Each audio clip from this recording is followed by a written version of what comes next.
Hi, everyone. My name is Farnia Fresnel. Together, we're here to deliver a refreshing and insightful, just in time workday session meant to set you up for greater productivity. Now, for those of you joining for the first time, our series is called Leadership COGS. And if you'll see behind me, we are just kicking off, it's the 10th of the month, but we're kicking off International Women's Month or Women's Celebration Month. And just on Saturday, we celebrated International Women's Day. So I did want to pay tribute to that, as many of you may be celebrating in your workplaces. So today, again, we're talking leadership COGS. And before I get started, our discussion is about what's in your way. And I thought I might start our discussion just giving you a little bit of background because it's exactly because there were things in my way when I was in corporate that I decided to take the journey that I took. My story has very much been about clearing things out of my way to pave the way for others to do the same as well.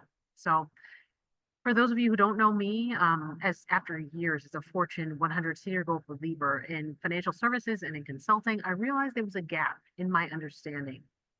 I'm a first gen systems engineer trained in business, and I knew process and I knew technology inside and out. Yet the difference in my culture caused me to struggle with many unwritten rules that help the best leaders and the best teams to thrive. So I used what I knew and I focused on learning what I didn't know. And I launched the Lenserf-group. Nearly 12 years later, we've worked with thousands of leaders and countless teams in more than 44 countries to soar past their limitations and exceed their potential. And in that time, I realized that there are four pillars of high performing people. And those four pillars are this. First, celebrate consistency.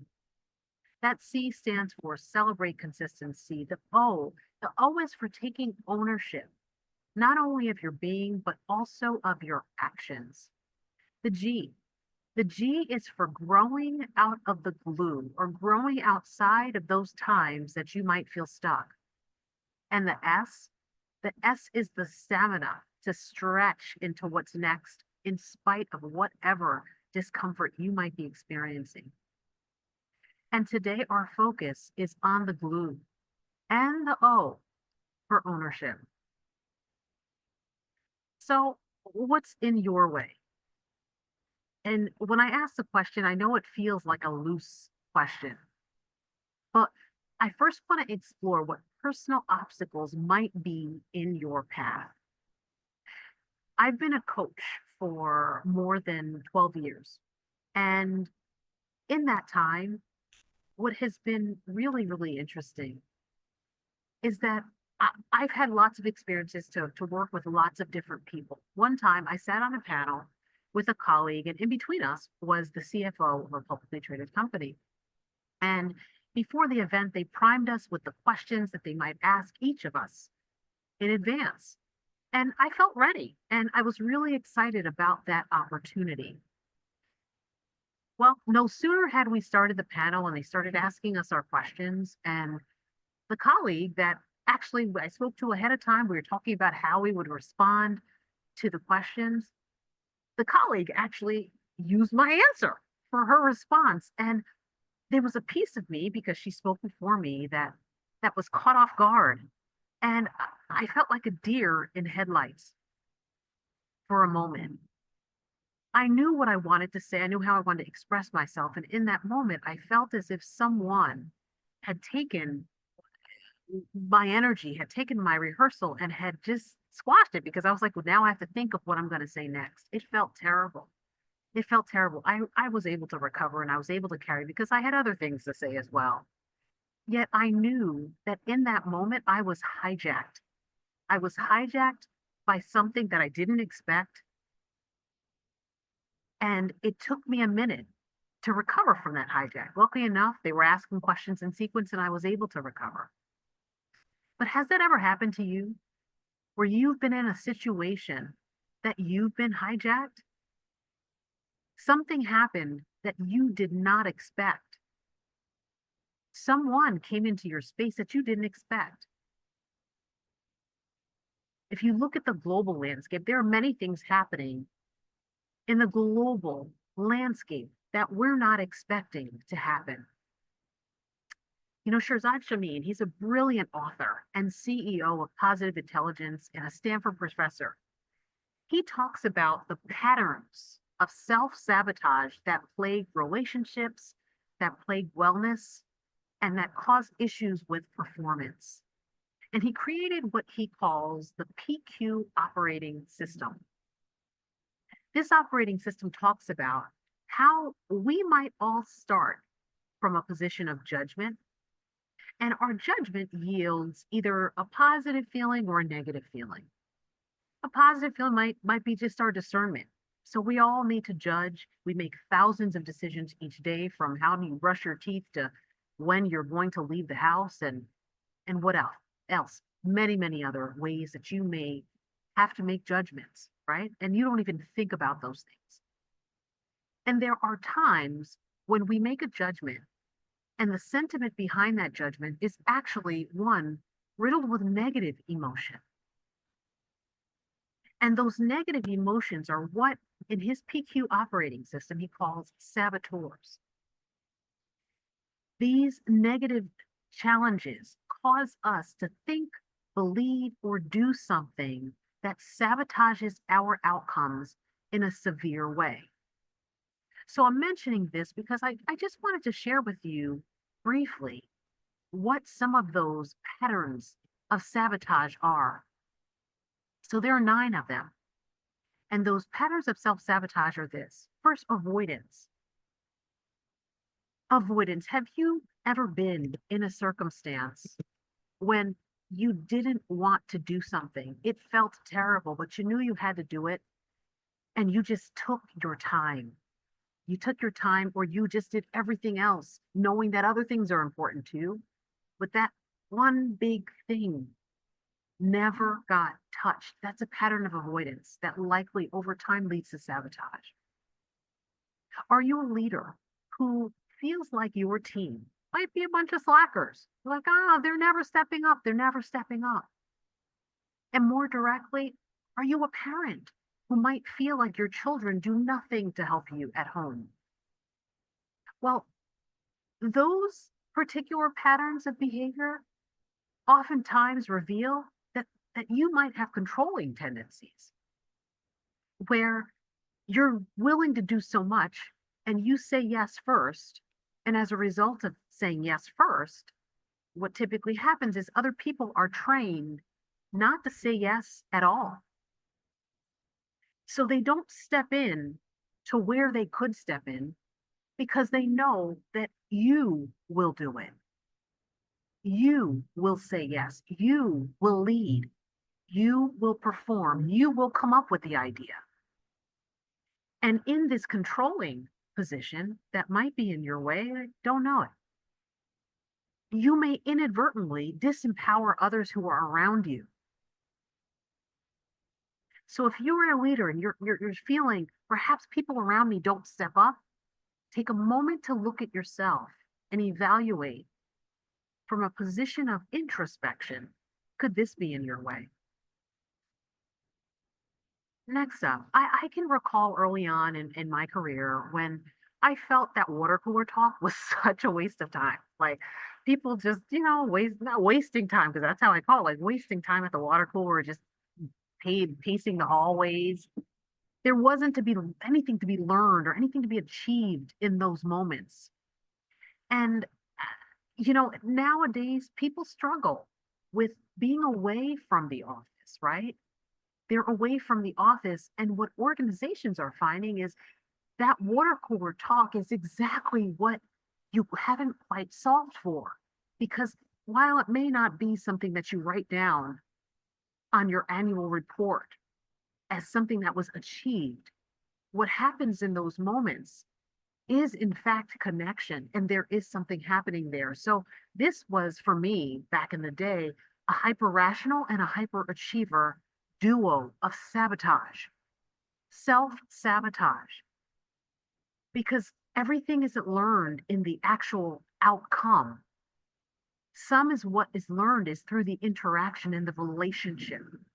So when you have hyperachiever and you're going forward, when you need to get a medal, when you need to be noticed, in those moments, there has to be a solid outcome. Perhaps there's something else that you're missing, like the growth of your team or the growth in another way. Next, let's move to hypervigilance. What happens here? Well, we all heard the story of, the boy or the girl who cried wolf. And for many who work in spaces, I came from financial services and I came from technology, and imperfection is rarely okay.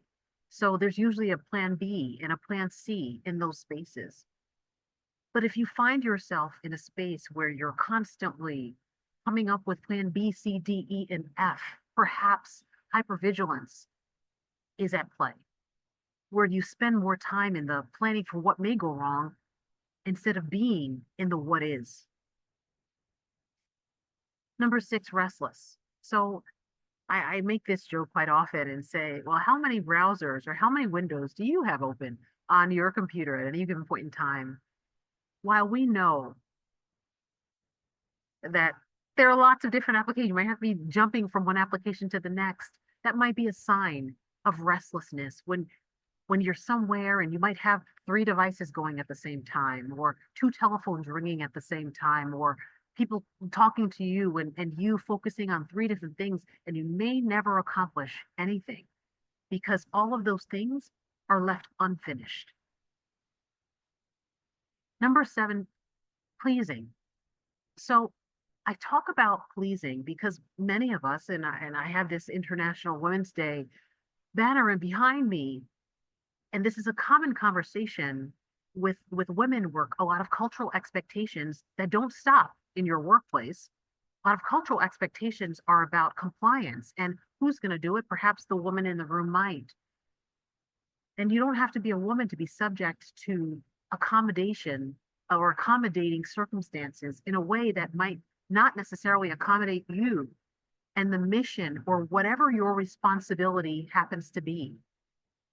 And for that, we say that pleasing might be a way that you self-sabotage. Next, there's stickler. There's stickler tendencies. And this is, I think I see an error on your slide. There's something wrong on that slide. I don't know if I would put that dash there or capitalize. So while that's important in many ways, when we laser focus on everything that may be wrong and we can't get beyond it until that thing's been corrected, we may be stuck in stickler tendencies where it doesn't serve us because we're spending so much time on the 100% instead of getting most of what is available to us and capitalizing on that in service to future progress. And then lastly, victim. So how many times have you heard yourself or saying, this happened to me? And it's fine. Yes, things happen to all of us. And things may happen to you often. And acknowledging that is not wrong. But there are times when we may be in a state where we're looking for the attention of those negative things happening around us. And our victim status and our state of victimization may be what leads our conversations and leads our presence in our professional and our personal spaces. And I'm just inviting you to pause for a moment and acknowledge when you think about yourself and what might be in your way personally. Do you recognize any of these?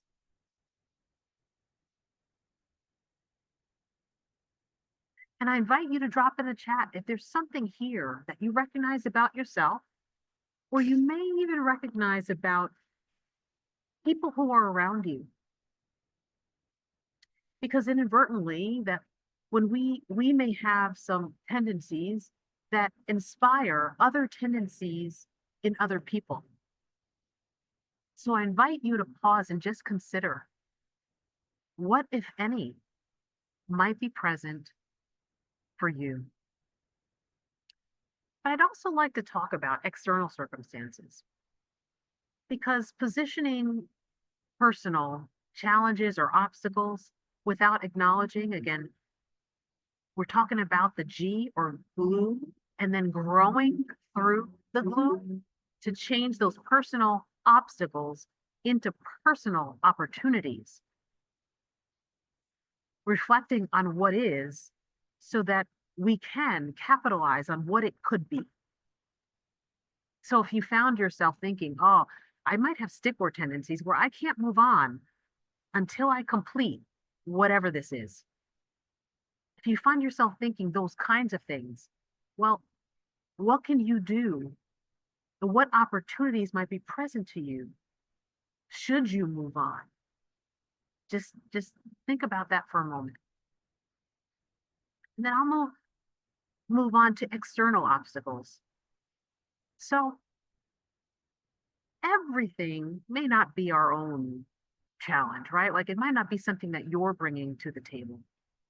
In many instances, as we find ourselves in a very difficult political and a cultural climate, lots of things are happening that are changing how we operate at work, changing the strategic priorities of your organization, changing how you think about your role.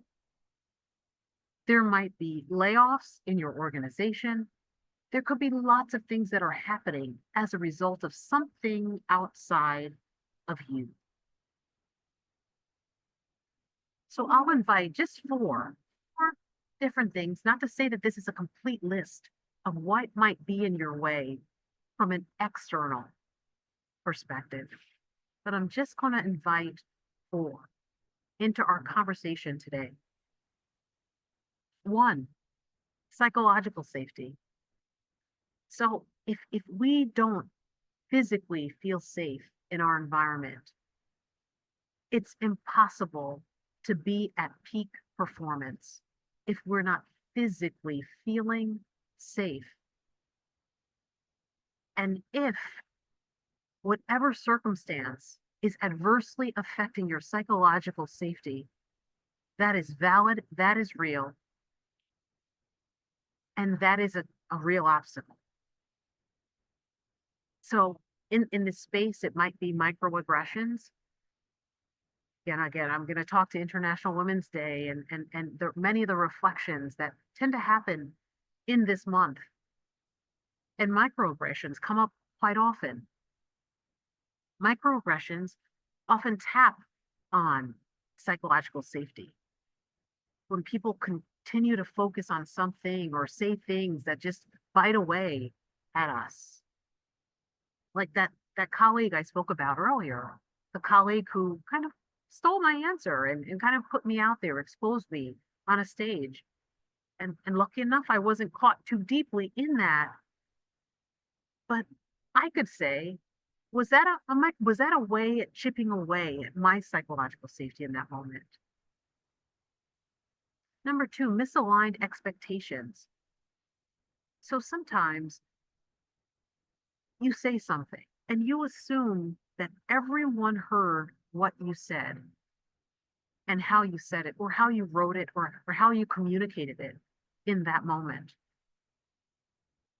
But I'll offer that sometimes what might be in the way might be misaligned expectations. What you said and what was received were not the same. What you wrote and what they read was not the same. Your intention was not received as it was intended. And in those instances, there's an opportunity to evaluate what could have happened, to get created, to explore what could have happened there. Number three, fear of failure. Sometimes what's in the way, and this comes back to the I, but I will say this might be outside too, because you might be hearing that expectation outside of you that you might in fact fail. And that only exacerbates what you might have been feeling, whatever emotion, whatever you might have been feeling yourself is only exacerbated by the response that you receive from everything outside of you. People like you don't win. People who came from that background don't work in these offices. Or you fill in your blank on why you might experience fear of failure, or what you might have heard, or what you saw or didn't see in your environment. But that may, in fact, also be in your way. And number four, political climate or culture. So I alluded to this, but in whatever political climate you are, there are places, again, I'm going to point to International Women's Day again. That was just on Saturday. And in some places, women don't necessarily have the same status as men. And in expressing yourself or choosing to say or not say something may need to be filtered by that environment. And those filters may not lend themselves to what your goals are, whether it be a promotion, whether it be something else, whether it be presenting a new idea for adoption, whether it be requesting resources. The political climate may adversely affect that because perhaps they're defunding something that you're involved in. Perhaps that's no longer a priority with whatever environment you're in. And that feels like a very real external obstacle. In those instances, the question becomes, what can you do? So I'm talking a lot about things that are in your way, but I'm going to come back to what can you do about what might be in your way. And I'd like to say this first, just notice if you're feeling something, if you're feeling any kind of resistance, if you're feeling a negative emotion, we will generalize it. And this is backed, again, I talked about Shirzad Chamine and his body of work, and many other bodies of work talk to this. When you're experiencing a negative emotion, just stop and first notice that you're feeling something. I feel, you fill in your blank, whatever that happens to be, getting in touch with what it is you're experiencing it and naming it. Notice what that is. Next, just stop. Just stop. So if you notice, stop, and it could be for a second, it might be for a minute. In that panel I talked about where my colleagues stole my answer, I had the privilege of them having a few other questions before they got to me. And in those moments, my mind was able to get it together. I feel hijacked. Well, that answer was hijacked, but that's not my only answer. I've got a lot to say and I've got a lot to offer here. So stop, get present, take an inventory of what you have at your disposal in this moment. It may not be what you had 5 minutes ago. So when that colleague took my answer, I had my answer and she took my answer. But when I got present, I realized I had other answers. And those answers were equally as powerful. By the end of my time with that group, they were laughing. And had I stuck to my answer, perhaps that wouldn't have been the response because I would have been too in my head with what I wanted to say before. And number four, make your decision. So notice, just stop, get present, and then make your decision. Whatever decision that is in your best interest in that moment, because that moment is not the same as the one that came before it, and it won't be the same as what happens afterwards. Make the decision in your moment. So what's in your way?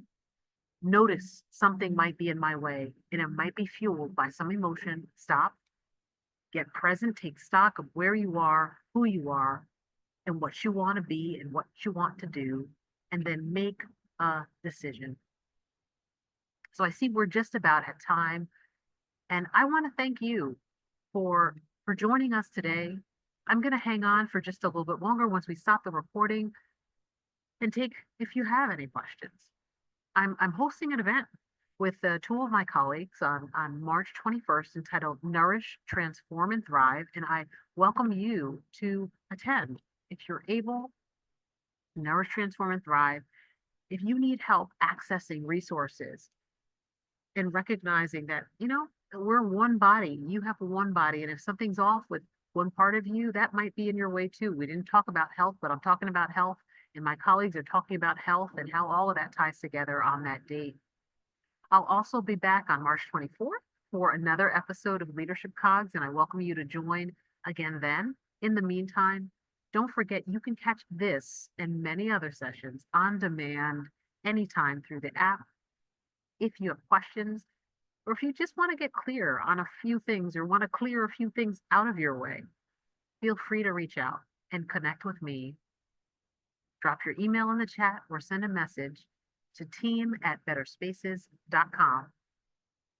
As always, take care and be well.